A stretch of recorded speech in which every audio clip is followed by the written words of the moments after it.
Welcome back to Tied Down TV, the punk rock opinion show with me, Geoff. And Danny. And today we're picking our top 5 Detroit bands. So, Detroit as a musical city. Well, Detroit, one of the oldest cities in the Midwest, you know, known for its high crime rate over the years, poverty, violent crime. Probably the first time I became aware of Detroit, a visual reputation of Detroit was actually probably 8 Mile. Okay, yeah, with yeah. Eminem and stuff. Obviously, my association early on with Detroit music would have been Motown.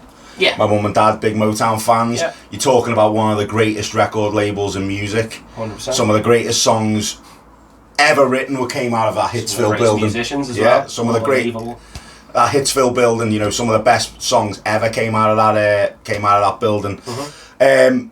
But yeah, probably the first time I was aware of like Detroit as a visual representation of the rougher side of Detroit was probably through Eminem and 8 Mile when I was a kid. Yeah. But another good movie as well to that gives a good look at Detroit and its working class poverty thing would probably be the movie Blue Collar with Richard Pryor and Harvey Keitel, which gives a really good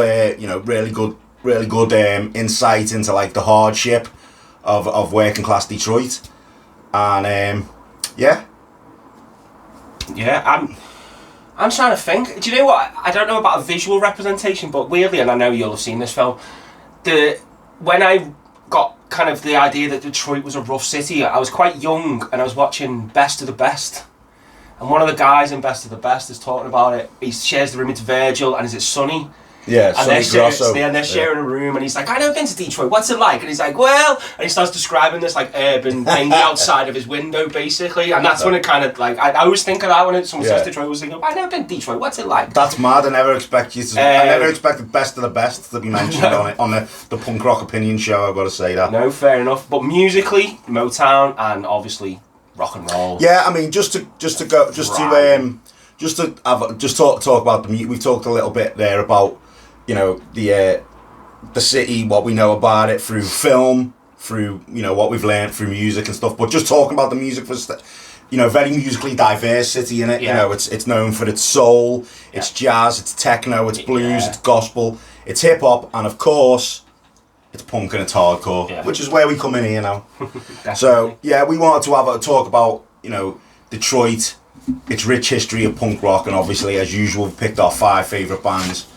So I'm going to kick it off. We're here in the new Tied Down TV headquarters, and obviously, the band I've picked first is this band here, right above my finger right now, Negative Approach. Probably the most influential band of hardcore-wise, apart from maybe Knuckle Dust, in my lifetime. I know you're a huge fan. Yeah. I think any hardcore fan worth their salt is a huge Negative Approach fan. Yeah. The band you can't go wrong with. No. Would you agree with that? Yeah, no. The thing that's special about them as well, as I think, is such a small canon of music. Mm-hmm. And they because of that, they've never allowed themselves to record anything shit. No. Everything is absolutely gold. Yeah. 7-inch, 12-inch, both fucking... It's all you need. All you need. Yeah. And the namesake for our channel as well. Exactly. So very influential to me and Geoff. Yeah. So. I think...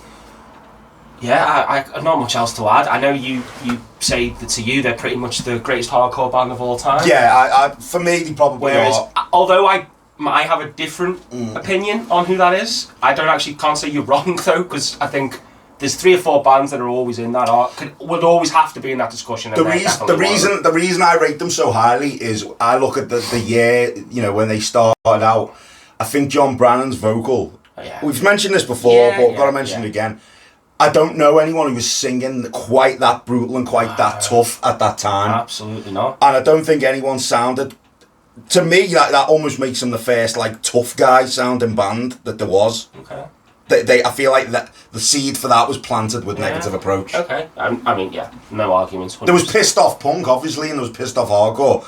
I just think he took it to another level with his vocal delivery. Yeah, I couldn't disagree with that. Mm-hmm. Amazing. Okay, so first one for me. From possibly the greatest hardcore band ever to who I would argue were possibly the greatest rock and roll band ever, the Stooges. So again, a band we've talked about on here a few times. I rate this band so highly. Like I say, I do think Iggy is hands down the greatest frontman in rock and roll, especially from the period of like 67 to 72, 71, 72-ish, their first run. Unfucking real. Great. 3 classic albums, but Funhouse is obviously just miles above almost every record ever made. For me, again, the thing about the Stooges as well is when it comes to like rock and roll, and what you think of with rock and roll and punk, and just it's got it all for me. It encapsulates it's everything. Angry. Yeah. It's got so much fucking swagger. Yeah. Attitude. It sounds dangerous. It sounds like it's going to fall apart at any minute as well. Yeah. So Funhouse, doesn't it? Literally, just like the songs sound like they're going to come apart, it seems. Unbelievable band. And obviously, if you're going to talk about Detroit, like I say, although they're originally from Ann Arbor, they're obviously associated with Detroit and Detroit's rich rock and roll history and punk history, and you know, one of the first Stooges. Yeah, obviously I agree with him. Next, I've gone Necros. Now, Necros may have been from Ohio originally, but they're associated with the Detroit hardcore scene, aren't they? Again, you know, really early on. I think they formed in like 79 or something like that. Yeah. But you know, one of the best old school hardcore bands. And I know this was something that we were all after for a very long time. Yeah, I remember you messaging me to tell me you found it online. Yeah. So I ended up buying quite a few copies of this. Because you can never have too many of the best, can you? Let's be honest with you. I've got many copies of this. I've got many copies of Tied Down as well. Just that, you know, like we're talking about Detroit here. We're talking about some of the best hardcore ever made.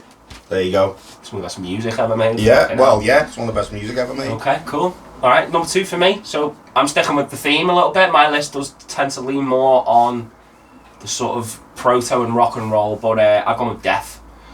So again, garage rock, proto-punk, whatever you want to call them. They were originally a funk band, I think, when they started, and then they saw gigs of Alice Cooper and The Who, separate gigs, I think, and they kind of were like, it's time to play some rock and roll sort of thing, and play it fast, catchy, loose, attitude for days. And they had to have been a big influence to Bad Brains, surely. You would think so, wouldn't you? You listen to them and you can hear, but you can hear the speed it. Yeah, definitely.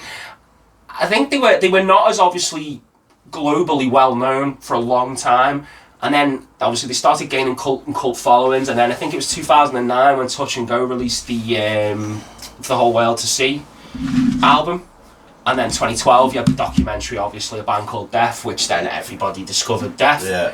Who then, you know, at the time, maybe obviously wouldn't have been viewed it, but now when you look back, you think the guy, they were cutting edge pioneers. 1971, and I think that release that came out in 2009 was the demos from 75. I think they recorded them. You know, and it's fucking amazing. Still now, it's amazing. It's fresh. It's clearly been influential, and I think now they get their props when they didn't. They didn't at the time. Yeah, definitely, 100%. They're a hindsight band for sure. Yeah.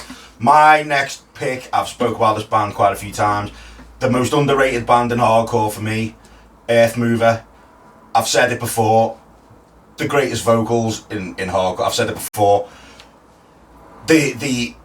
Just the desperation and the clawing and the like I say, the vocals are just so like, you can tell that there's been it's his voice. There's been no tampering with it whatsoever. This right here, I honestly think, Death Carved in Every Word is the most underrated piece of hardcore ever. Like, it annoys me that not too many people know about Earthmover. Maybe it's because the name's similar to Earth Crisis. Could be. Maybe it's that members of this band went on to be in Walls of Jericho, who went massive. Mm-hmm.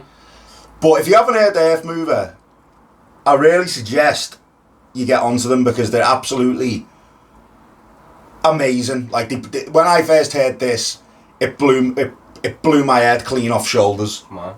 That's how much I love it. Have you ever listened to these? Have I ever? Do you know I go on about these a lot? Have you ever given them a shot? Not really, I don't think. And it's not really what would be considered your thing classically. Exactly. But I think you should, honestly, because it's hardcore, man. It doesn't go as metally as Earth Crisis.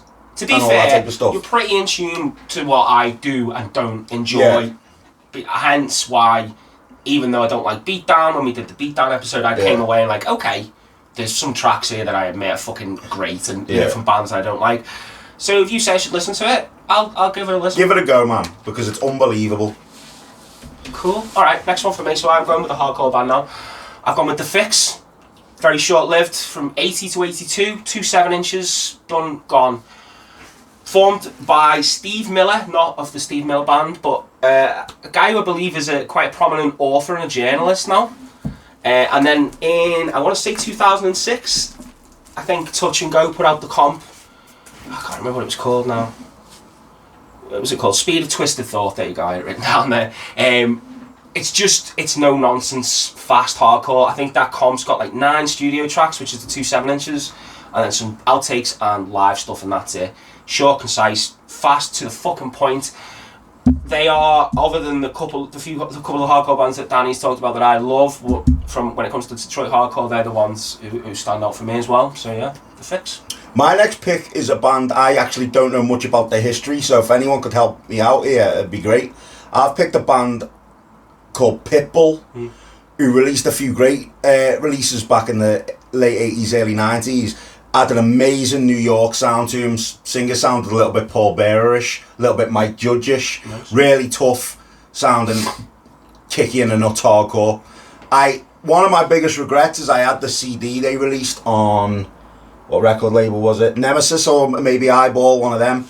And I got it in a job lot before I knew my arsehole from my ear-hole when I was really young, and I was just buying loads of hardcore and then I remember selling it to someone without really giving it too much of a go, and then hearing it again years later, like, and thinking, fuck, I had that, and you can't find it anymore. No. You can't find it no more, and it was like, I had that, and I just fucking sold it. I didn't, you know what I mean? I was devastated about that. I'd love to come across that CD again.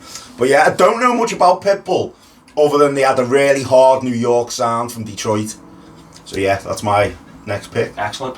Okay, next one for me, and this is the other big rock and roll band, the MC5. They're a powerhouse, aren't they? Again, much like the Stooges. Almost very proto-punky in Detroit as well. When we were thinking about this, and I was these. I've only just thought about it then. That came into my head, and I thought, even though I know and love the proto-punk bands from Detroit, it's probably, you can argue it is one of the main. Well, you know what? I've just thought of another one. I've got a record, Mitch Ryder and the Detroit Wheels. There you go. They did proto-punk garage rock as well. Absolutely. Yeah. But MC5. Just, much like I say about Stooges, everything about rock and roll that makes it rock and roll is right fucking there. Again, it's dangerous, it sounds angry, it's loose, fast, cool as fuck. One of the very few live albums that I actually enjoy listening to would be the Kick Out the Jams album. There are other 2 releases from that period, back in the USA and High Time, are both fucking amazing as well.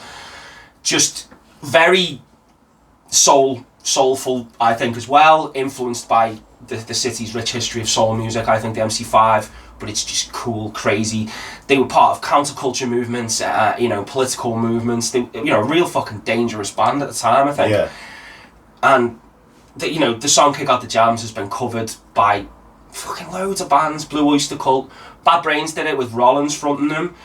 Poison Idea, Presidents of the United States of America, Entombed, Rage Against the Machine. Entombed did it? Yeah, so there is a breadth of how influential that band is. Unbelievable. Obviously, them and the Stooges, as soon as we said we were doing this with the first 2 bands, we thought, well, they've got to be picked. I've picked the most notorious for last. I've picked Cold as Life. Maybe their story is maybe more interesting than the band's music. Obviously, you're talking murder, drugs, armed robbery, everything. A story to rival any Norwegian black metal band's history. You really need... They were due to make a documentary about Cold as Life. I don't know if it got shelved, but, there's a trailer on YouTube and like Scott Vogel features and all that, and it's... Was someone trying to raise the money, like...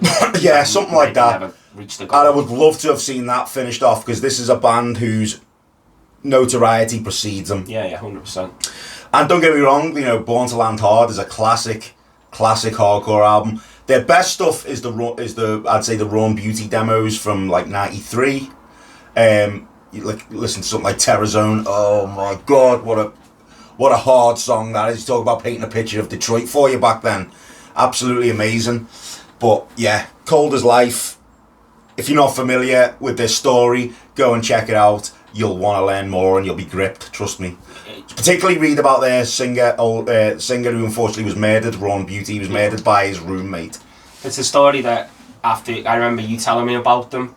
Yeah. The band, I'm not a big fan generally of the sound. Yeah. It's not massively my thing. I don't think they're rubbish or anything. But when you told me about the story, I thought, well, that's a fucking very interesting band, isn't it? Like, it's a great story. Yeah. Right, last pick for me. So I've gone for Easy Action, Mr. John Brannon's second appearance on this list. Easy Action, I nearly picked Laughing Hyenas actually, but I actually think I prefer listening to these nowadays. Straight up, very influenced by Detroit's history, rock and roll, very catchy, but still with one of the angriest fucking men in hardcore on vocals. But it's got hooks for days. Does he sing like he does in Negative Approach? Kind of, yeah. It's still that. Wow. Here's the thing. So the version of Negative Approach that exists now that we've seen live is Easy Action. That's that band. They play as both basically. But Easy Action's definitely got more hooks. So he's still got that that real gravelly, raspy, hard fucking thingy. But there's definitely maybe more melody. But then Negative Approach had some melody, I'd say, in certain songs. So it definitely hooks anyway. But for me, they've done two albums, I think two that I've heard, and it's just great, fun, good, solid, catchy rock music. Very steeped in Detroit's history. It's very punky as well, obviously. But yeah, there you go. That's my fifth one. Detroit. So obviously there's fucking loads. I'm sure we missed loads. So please come and tell us your 5 from Detroit. Anyone from Detroit, if you happen to be watching this as well, please tell us about the city. I'd love to read about it, especially the what would you say before gentrification and things like that. Yeah, definitely. And also and some great hardcore bands that maybe we missed because maybe they never put anything out properly, or and that's the stuff. You know the drill anyway. Go and subscribe and ring the bell if you want some notifications. Jump on Instagram, Facebook, give us some likes and follows and messages. It all helps. We'll see you next week.